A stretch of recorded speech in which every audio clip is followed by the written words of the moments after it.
কুসুমপুর নামক একটি ছোট্ট গ্রামে দিনমজুর বলরাম তার স্ত্রী ও একমাত্র মেয়ে রূপাকে নিয়ে বসবাস করত। রূপা দেখতে ছিল বেশ সুন্দরী এবং খুবই অহংকারী ছিল। বলরাম সারাদিন জমিদারের জমিতে কঠোর পরিশ্রম করে অল্প কিছু টাকা উপার্জন করত।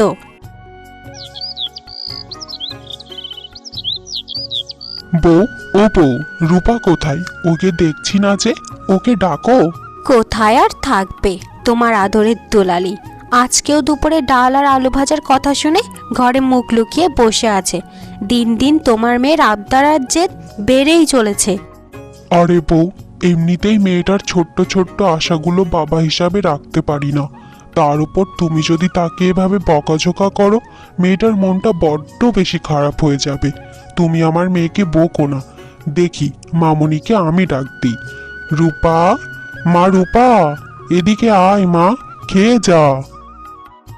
ডাকো ডাকো, ডাকতে ডাকতে মরে যাও, তবু এই ছাইপাশ আমি আর খেতে পাচ্ছি না। এগুলো আর গলা দিয়ে নামে না আমার। বলেছিলাম না তোমার মেয়ের আবদার দিন দিন আকাশ ছোঁয়া হয়ে উঠছে। বাদ দাও তো, আসো আমরা দুজনে খেয়ে নিই। পেটে যখন টান পড়বে না তখন একা উঠেই খেয়ে নেবে। বউ, তুমি তো খুব ভালো মতোই জানো আমার মেয়েটাকে ছাড়া আমার খাবার গলা দিয়ে নামে না। যাই, আমি ওকে গিয়ে ডেকে নিয়ে আসি। এরপর বলরাম তার মেয়ের ঘরে আসে। মা রে, খেতে আসছিস না কেন? মা, তোকে ছাড়া যে আমি খেতে পারি না, তুই তো জানিস এটা। ওইসব ন্যাকামির কথা ছাড়ো তো। ওইসব ছাইপাশ আমি আর খেতে পারবো না। দরকার হলে না খেয়ে মরে যাব, বুঝেছো তুমি? মুখের একটা ক্রিম ফুরিয়ে গেছে, কি একটা অবস্থা। ভালো খাবারও পাই না যে কিছু ভালো মন্দ খাবো। আবার কিছু শেষ হয়ে গেলে এনেও দাও না তুমি। ধ্যাৎ। আচ্ছা মা, তোর ক্রিম ফুরিয়ে গেছে তো আজকে সন্ধ্যাবেলায় কাজ থেকে আসার সময় তোর মুখের জন্য ক্রিম নিয়ে আসবো, কেমন? এখন তো চল মা। হ্যাঁ, বাজারে গিয়ে সব থেকে দামি যে মুখের ক্রিমটা আছে সেটা নিয়ে আসবে। আবার কম দামি 10 টাকার ক্রিম নিয়ে এসো না, আনলে একদম ফেলে দেব। আর আমাকে যদি খাবার খাওয়াতে চাও তাহলে ইলিশ মাছ না হলে মাংস নিয়ে আসবে, বুঝেছো তুমি? ঠিক আছে মা, আমি আজকে তোর জন্য সব থেকে দামি ক্রিম নিয়ে আসবো। কিন্তু মুরগির মাংসটা আজকে আনতে পারবো না রে মা, অত টাকা আজকে নেই, কিন্তু কাল এনে দেবো, কথা দিচ্ছি। এবার খেতে আয়। মা, তুমি আমার কাপড়গুলো কেমন করে ধুয়েছো বলো তো? কোনো সুবাসই ছড়ায় না কাপড় থেকে, আর ময়লাও থেকে যায়। কাপড়গুলো একটু ঠিকমতো ধুতে পারো না তুমি? দেখো নবাব জাতির আবদার, সারাদিন ঘরের সবগুলো কাজ একা হাতে করা লাগে আমার। মায়ের একটা কাজেও তো সাহায্য করিস না, আবার এসেছিস কাপড় ধোয়ার ভুল ধরতে। যা, নিজের কাপড় নিজে ধুয়ে নে। কি কি বললে মা তুমি? আমায় কাপড় ধুতে বলছো? হ্যাঁ, অবশ্যই বলছি। মায়ের কাপড় ধোয়া যত এখন পছন্দ হয় না, তা আর কি করার, নিজের কাজ নিজেই করে নে। যা, এবার বসে বসে হুকুম করা খুব সহজ, তাই না? ঠিক আছে, আমি নিজেই কাপড় ধুয়ে নেব। কি ভেবেছোটা কি তুমি? হ্যাঁ, আমি কাজ করতে পারি না? আমি কাজ করলে তোমার থেকেও ভালো কাজ পারি, বুঝেছো তুমি? হে ঈশ্বর, এ কোন পরিবারে তুমি আমায় জন্ম দিলে? আমার মতো এরকম সুন্দরী মেয়ের জন্ম হওয়া উচিত ছিল কোনো এক রাজার ঘরে। তুমি আমায় শেষ কিনাই ফকিরের ঘরে জন্ম দিয়েছো। তখনই সেখানে প্রতিবেশী নীতিশা সেই ঘাটের পাড়ে আসে। আরে আরে রূপা, এ আমি কি ভুল দেখছি? তুই আবার কাপড় ধুচ্ছিস? হ্যাঁ হ্যাঁ, ধুচ্ছি, তাতে কি হয়েছে? নিজের কাপড় নিজে ধোয়া খুবই ভালো বিষয়, এতে এত অবাক হওয়ার কি আছে? ও মা, তুই না কিছুদিন আগে বললি যারা কাজ করে তারা নাকি কাজের ছি। তাহলে কি তুইও কাজের ছি নাকি রে? আমার ঘরে কাজের লোক লাগবে, আসবি নাকি রে তুই? এইসব কথা শুনে রূপা অনেক রেগে যায় এবং সঙ্গে সঙ্গে রূপা প্রতিবেশী নীতিশাকে ধাক্কা দিয়ে জলে ফেলে দেয়। এই এই, একটু আগে স্নান করে এসেছিলাম, তুই আমায় ধাক্কা দিয়ে জলে ফেলে দিলি? শয়তান অহংকারী কোথাকার! তোর নামে জমিদারের কাছে নালিশ দেব, তোকে গ্রাম ছাড়া করে ছাড়বো, এই আমি বলে রাখলাম। তোর কত বড় সাহস, আমাকে কাজের মেয়ে বলিস? দেখ কেমন লাগে। যা তো, যার কাছে ইচ্ছা নালিশ কর তুই। সন্ধ্যাবেলায় বলরাম কাজ থেকে ফিরলে রূপা তাকে বলে ওঠে, কই বাবা, আমার ক্রিমটা কি এনেছো? তাড়াতাড়ি ক্রিমটা দাও, আমার মুখটা কেমন শুকিয়ে গেছে, দেখতে পারছো না তুমি? ওহো, আমি তোর ক্রিমটা আনতে ভুলে গেছি রে মা। কাল সকালে ঠিক এনে দেব। হুম, কি বললে তুমি? এত করে বলার পরেও তুমি আমার ক্রিম আনোনি? তুমি এটা ইচ্ছা করে করেছো, আমি খুব ভালো মতোই জানি। এই মুহূর্তে আমার ক্রিম লাগবে, ব্যাস। তখনই সেখানে রূপার মা আসে। আরে আরে, কি হয়েছেটা কি? এই সন্ধ্যাবেলায় এত চেঁচামেচি কিসের? কি হলোটা কি? কি আর হবে, তোমার স্বামীকে এত করে বললাম আমার মুখের ক্রিম আনতে, আনলো না। আর এখন চেঁচামেচি করছি বলে আমার দোষটা তোমার চোখে পড়লো? এক্ষুনি আমার ক্রিম লাগবে, না হলে কিন্তু আমি তোমায় ঘরে ঢুকতে দেবো না বাবা। এই আমি বলে রাখলাম। এখন যাও, তাড়াতাড়ি নিয়ে এসো আমার ক্রিম। মারে, এখন তো প্রায় রাত হতে গেল। এখন আমি ক্রিম কোথা থেকে পাবো মা? কাল সকালে এনে দেব। আমি তোকে কথা দিচ্ছি, আমায় ক্ষমা কর মা। আমি তোর ইচ্ছা পূরণ করিনি। আমি কোনো কথা শুনতে চাই না। তুমি যেখান থেকে পারো সেখান থেকে আমার ক্রিম এনে দাও। দাও মানে দাও। ঠিক আছে মা, ঠিক আছে, তুই শান্ত হ, আমি দেখছি। বউ, ও বউ, আমি তো রূপার সামনে বলিনি, তোমায় বলছি। আসলে আমার ক্রিমের কথা মনে ছিল, কিন্তু আমার হাতে টাকা না থাকার কারণে আমি ক্রিমটা আনতে পারিনি গো। এখন আমি কি করব বউ? টাকা কোথায় পাবো গো? কি হতভাগা বাবা আমি, যে মেয়ের আবদারও পূরণ করতে পারি না। কি আর করবে বলো গো? জমিদারের কাছে গিয়ে একটু ধার চেয়ে দেখো, দেয় কি না। সবই আমাদের কপাল, না হলে আমাদের মেয়ে আমাদের কষ্ট বোঝে না। কি গো বলরাম, তুমি না একটু আগেই কাজ শেষ করে এখান থেকে গেলে, আবার এখানে কেন এসেছো? কি হয়েছে তোমার? জমিদার বাবু, টাকার জন্য আমি আমার মেয়ের আবদার পূরণ করতে না পারায় আমার মেয়ে যে বড্ড বেশি কষ্ট পাচ্ছে। আমায় দয়া করে কিছু টাকা ধার দিন। 1000টা টাকা দিন জমিদার বাবু, দয়া করুন। আমি যে বড়ই অসহায় হয়ে গেছি আজকে। তোমার মেয়েকে নিয়ে আজকে কয়েকজন প্রতিবেশী অনেক অভিযোগ দিয়েছে, বিশেষ করে প্রতিবেশী নীতিশা। তোমার মেয়ে নাকি তাকে ধাক্কা দিয়ে জলে ফেলে দিয়েছে। তোমার মেয়ে তো সারা গ্রামে হট্টগোল করে রেখেছে দেখা যায়। এরকম করলে তো তোমরা গ্রামে টিকতে পারবে না বলরাম। মেয়েকে বোঝাও, এত পাগলামি করলে কি হয় বলো? সবার সাথে তো মিলেমিশে থাকতে হবে নাকি? আসলে জমিদার বাবু, মেয়েটা আমার দিন দিন বড্ড বেশি জেদি হয়ে যাচ্ছে। কারো কথাই শুনতে চায় না। একমাত্র মেয়ে, অনেক আদরের, বেশি শাসনও করতে পারি না, বোঝেনি তো।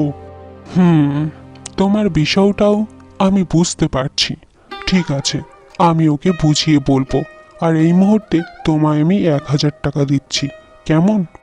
এই নাও 1000 টাকা।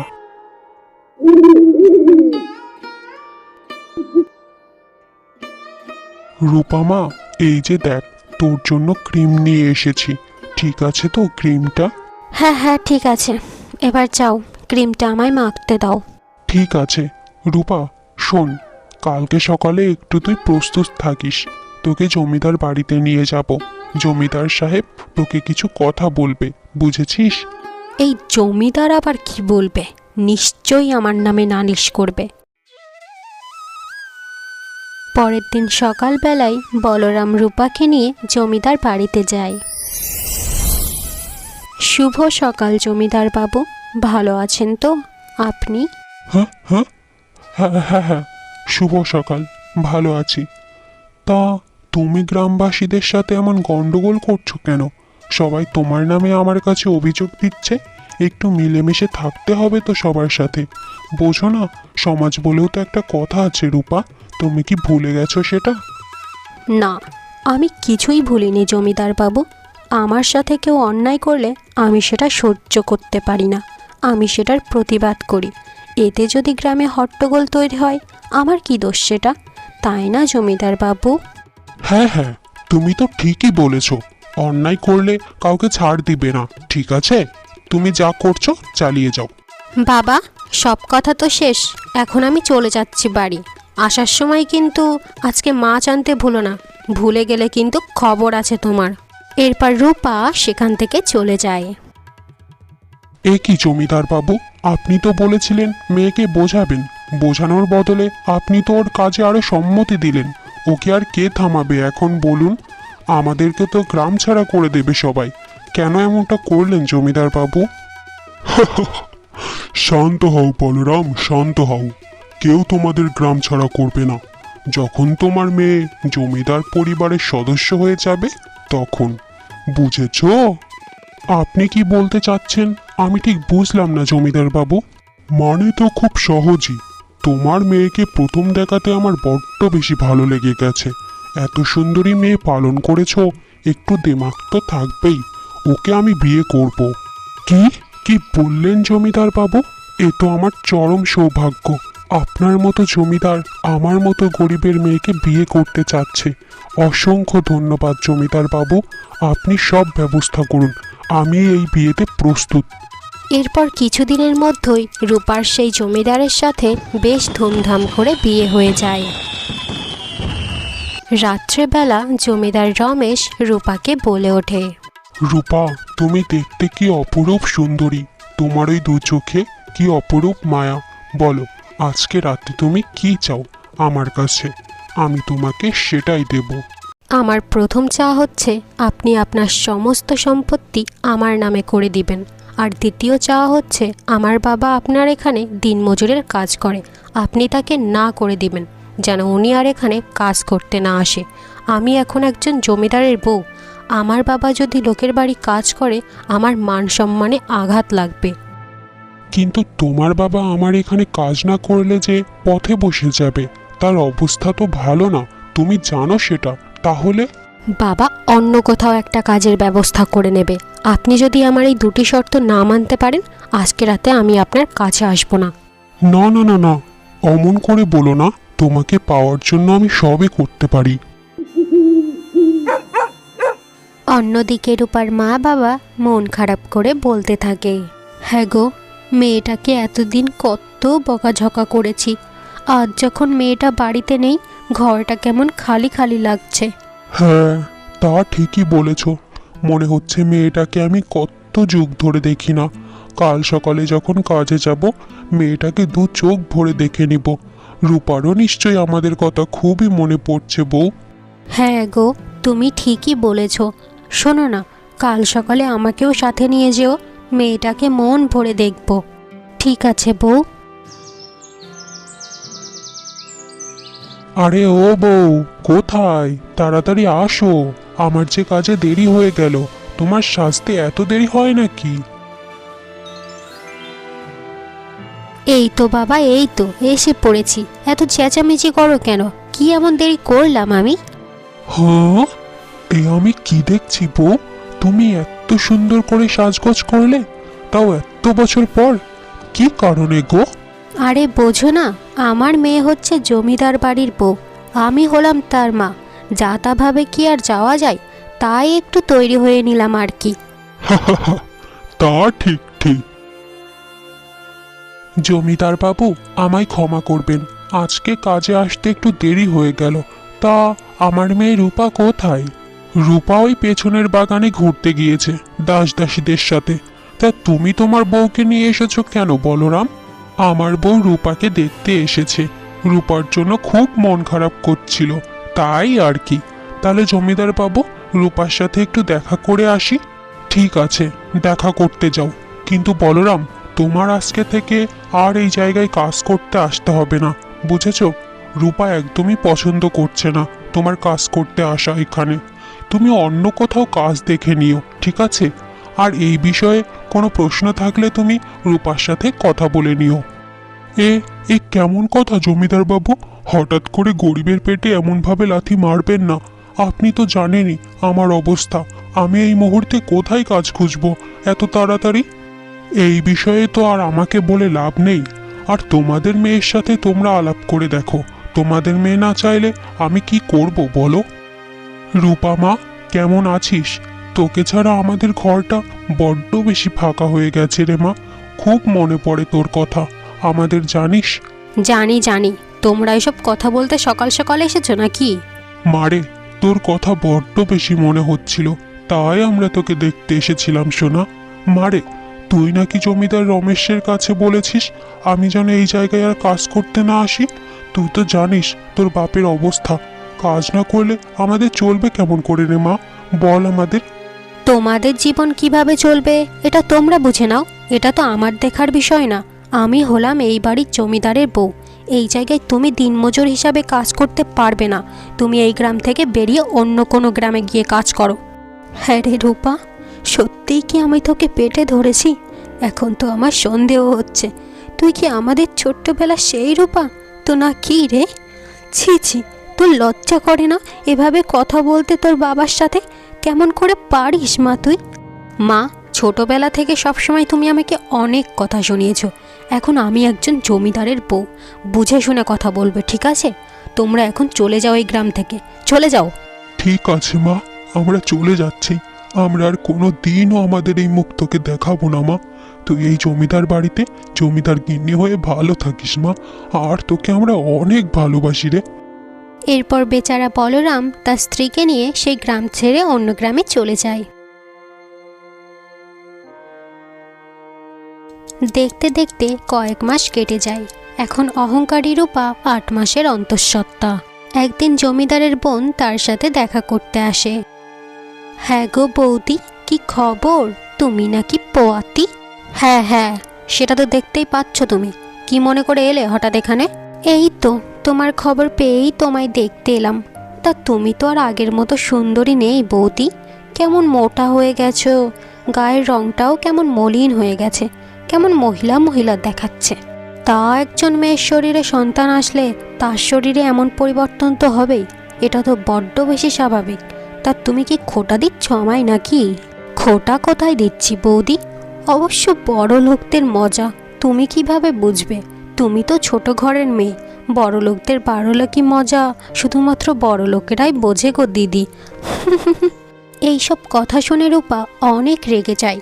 তাই রেগে মেগে তার ননদের গায়ে ফুলের টপ ছুঁড়ে মারে, যার ফলে সে রক্তাক্ত হয়ে যায় এবং সঙ্গে সঙ্গে সে গিয়ে তার ভাইয়ের কাছে বিচার দেয় আর কান্নাকাটি করতে থাকে। বোন, তুই কাঁদিস না, আমি দেখছি। রূপা, এই রূপা, কোথায় তুমি? উফ, কি হয়েছেটা কি? আমায় এত চিৎকার করে ডাকছো কেন? জানো না এই অবস্থায় আমার হাঁটাচলা করতে কষ্ট হয়? কি হয়েছে বলো। রূপা, এইসব কি?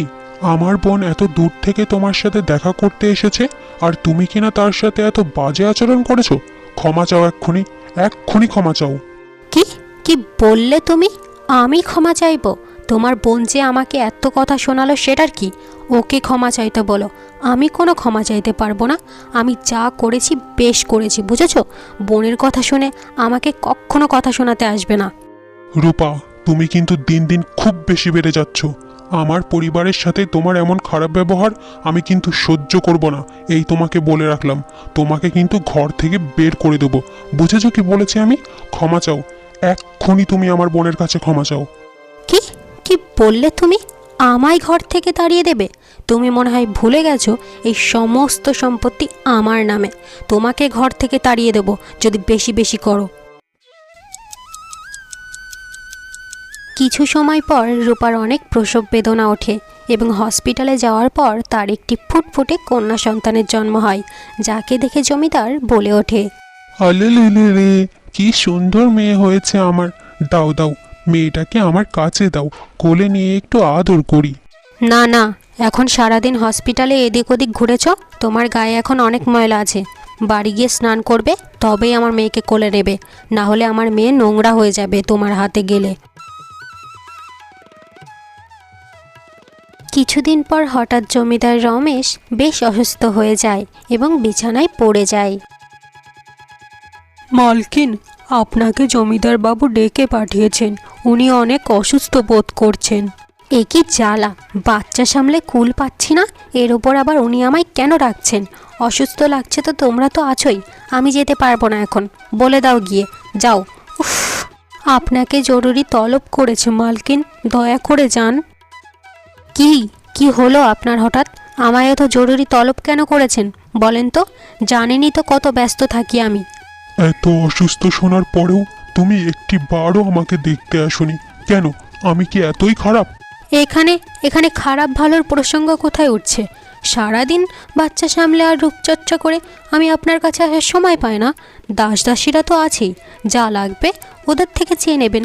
বুঝি না এইসব ন্যাকামো, যত সব। দাস দাসীর সেবা পাওয়া আর বউয়ের সেবা পাওয়া কি এক জিনিস?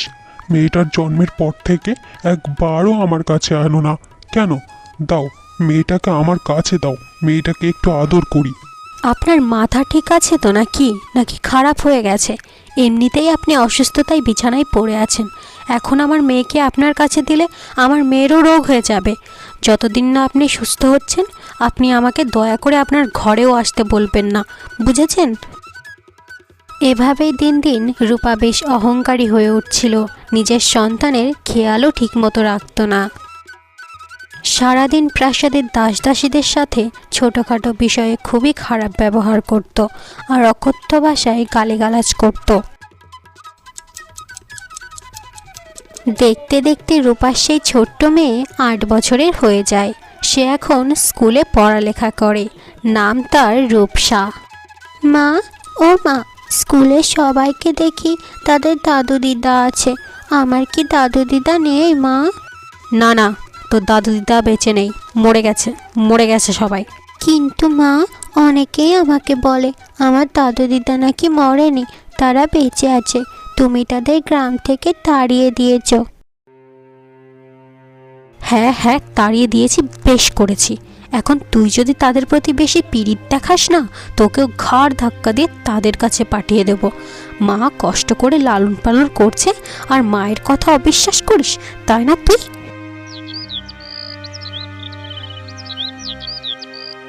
প্রণাম নেবেন মালকিন, আমার আর আমার মেয়ের কিছুদিনের ছুটি লাগবে, গ্রামে যেতে হবে। একই, ইতিমধ্যেই প্রাসাদের অনেক দাসদাসীরা ছুটিতে বাড়ি চলে গেছে, তোরাও যদি চলে যাস এত কাজ কে সামলাবে বলতো? কি করব মালকিন, কিছু করার নেই। গ্রামের মধ্যে একটা উৎসব হয়, ওই উৎসবে সবার উপস্থিতি থাকা লাগে, না হলে জমিদার গ্রাম ছাড়া করে দেয়। এর জন্যই যাওয়া লাগবে মালকিন। ঠিক আছে, যা যা, গ্রামের উৎসবে হাজির হতে যা, বেতনটা যখন কেটে রাখবো না তখন বুঝবি।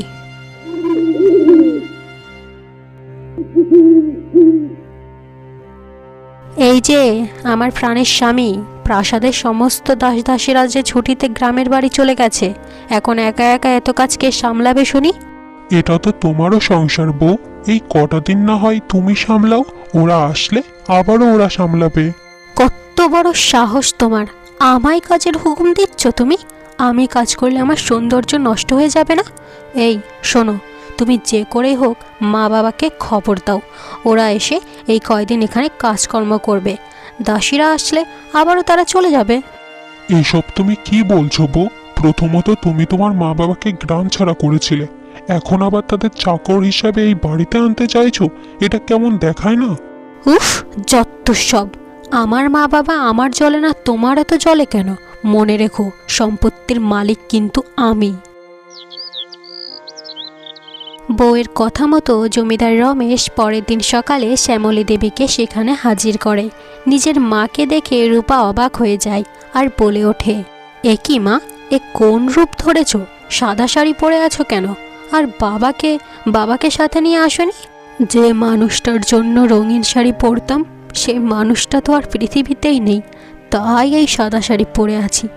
যেদিন আমাদের গ্রাম ছাড়া করেছিস, সেদিন থেকেই শোকে শোকে তোর বাবা পৃথিবীর মায়া ত্যাগ করেছে। এ কি মা, বাবা মারা গেছে আর আপনি আমাদের বললেনও না? একটু শেষ দেখাটাই না হয় দেখে আসতাম। কি আর বলবো, নিজের মেয়েই নিজের মা বাবাকে গ্রাম ছাড়া করে দিয়েছে, সেই বাবার মরণ সংবাদ জানানোর আদেও কি কোনো প্রয়োজন আছে? হয়েছে হয়েছে, সবসময় তুমি আমায় খোঁচা দিয়ে কেন কথা বলো? যাকগে, বাদ দাও। এখন তোমাকে এনেছি, কিছুদিনের জন্য এই প্রাসাদের সমস্ত কাজ ঠিকমতো করবে, আর ভুলেও আমার মেয়ের কাছে নিজের আসল পরিচয় দেবে না। আর দাসদাসীরা ফিরে এলে তুমি আবারও চলে যাবে। মনে রেখো কিন্তু মা কথাগুলো, কোনো ঝামেলাই কিন্তু আমি চাই না। হোরে রূপা, তোর এত কিছু ভাবতে হবে না, আমি তোর আসল মা, পর কেউ না, ভয় পাস না, আমি আমার আসল পরিচয় কাউকে দেব না। একটু পর রূপসা স্কুল থেকে আসে। ও ঠাকুমা, ঠাকুমা, তুমি কে গো? নতুন এসেছো নাকি আমাদের বাড়িতে? হ্যাঁ গো দাদু ভাই, আমি তোমার বাড়িতে নতুন কাজের লোক। তুমি ভালো আছো তো মা? হ্যাঁ, আমি ভালো আছি। তুমি আমায় এত এত সুন্দর মায়া পড়ে দাদুভাই কেন ডাকলে? কেউ ডাকিনি এর আগে আমায়। আসলে দাদুভাই, আমার গ্রামের বাড়িতে তোর মতো দেখতে একটা ছোট্ট নাতি আছে রে দাদুভাই, তাই তোকে দাদুভাই বলেছি। কাপড়গুলো খুলে দাও দাদুভাই, তোমায় আমি খাবার বেড়ে দিই, তারপর খেয়ে নাও। এই যে শোনো, তোমার রান্না বান্না হয়ে গেলে বাজারে গিয়ে আমার মুখে মাখার ক্রিমটা একটু নিয়ে এসো তো, ফুরিয়ে গেছে।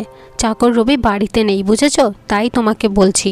ঠিক আছে, আমি রান্না বান্না শেষ করে তোর ক্রিমটা নিয়ে আসবো, তুই খাবারটা খেয়ে নিস। সকাল থেকে তো কিছু খাসনি তুই। আমি সেটা খেয়ে নেবো, তুমি আমার সাথে এরকমভাবে কথা বলো না, লোকে বুঝে যাবে যে তোমার সাথে আমার কোনো সম্পর্ক আছে। এরপর রূপা ঘরে গিয়ে বসে বসে টিভি দেখতে থাকে। ঠিক তখনই রূপার মেয়ে সেখানে আসে আর বলে ওঠে, ও মা, আজকে আমি সেই কখন স্কুল থেকে এসেছি, আমাকে এখনো স্নান করাচ্ছ না কেন?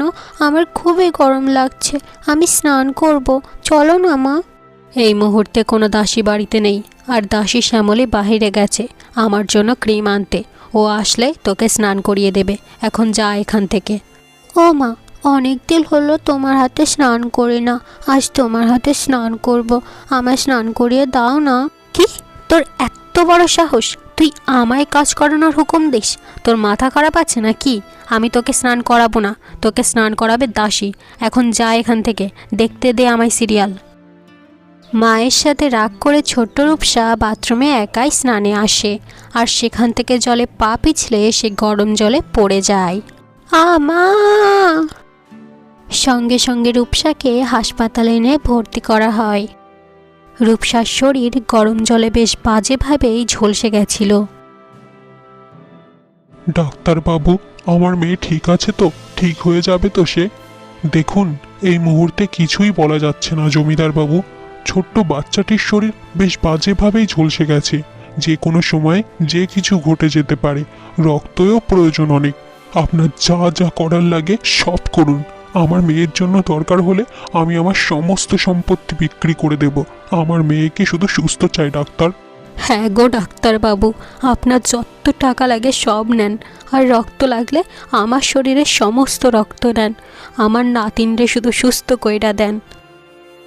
হ্যাঁ গো মা, হ্যাঁ গো স্বামী, আমি তোমাদের সাথে সব সময় অন্যায় করেছি, নিজের প্রয়োজনের স্বার্থে তোমাদের ছুঁড়ে ফেলে দিয়েছি, আর আজ তোমরা আমার খারাপ সময় আমার পাশে এমনভাবে দাঁড়িয়ে আছো। আমায় তোমরা ক্ষমা করে দাও, আমার ভুলের জন্যই আমি আমার বাবাকেও হারিয়ে ফেলেছি। এই সব আমার পাপের ফল।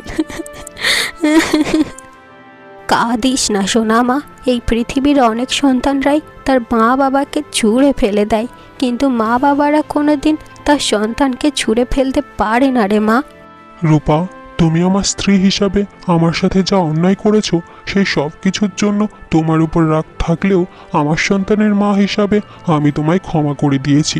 তুমি চিন্তা করো না, আমাদের মেয়ে ঠিক হয়ে যাবে, দেখো। তার 2 দিন পরেই রূপসার অপারেশন হয় এবং সে কিছুদিনের মধ্যেই সুস্থ হয়ে ওঠে এবং বাড়ি ফিরে আসে। তারপর সবাই মিলে খুব আনন্দেই দিন কাটাতে থাকে।